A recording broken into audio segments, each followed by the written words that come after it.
You are now a very well-known high-tech entrepreneur, but what a lot of people don't know is that you have a very dramatic, at times dark background. When you were a child, just 8 years old, living in Shanghai under Chairman Mao's rule, Red Guard soldiers came to your house, ripped you from your family, and changed the course of your life. Can you relate that scene to us and describe the events that followed? Yeah, that was 1966 in the dawn of Cultural Revolution.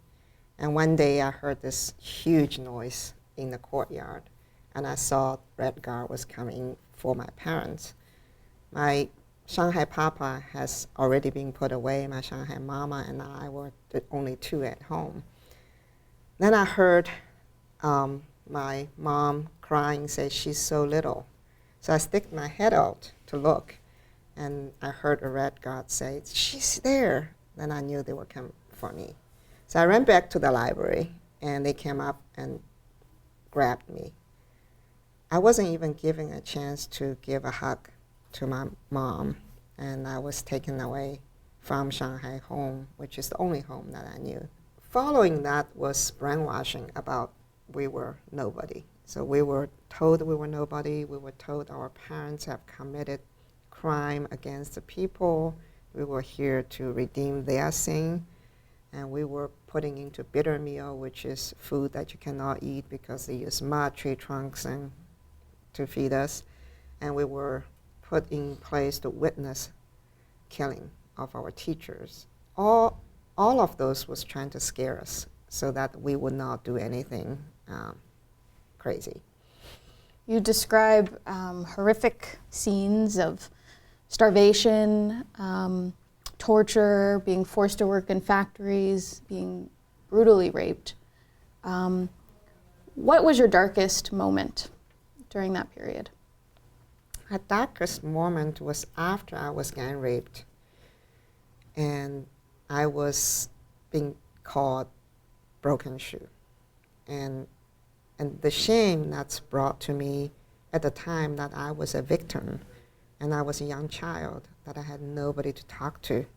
I couldn't even, there's no parents around, there's no counselors, there's no doctors, there's no one to comfort you when you are abused physically, and being added with that emotional abuse was very hard to take.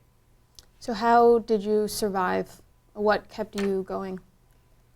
Many days I thought I'd rather die. I think death would be easier than living.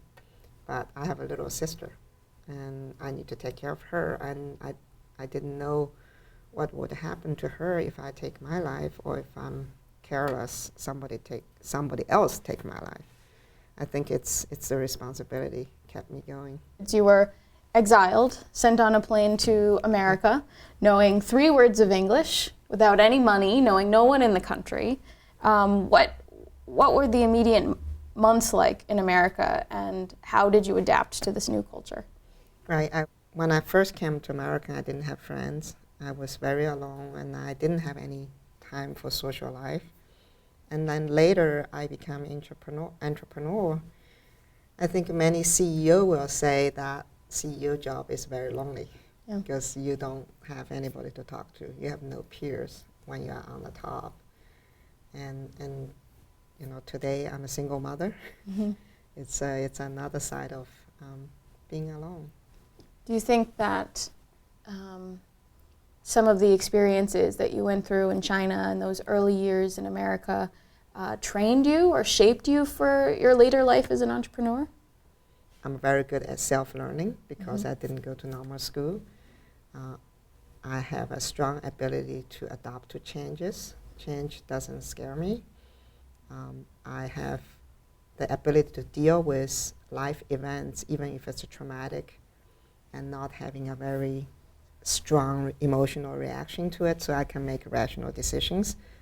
And then when I look at this ability to change, resilience, self-learning, those are the skills that any entrepreneur needs to start a new company.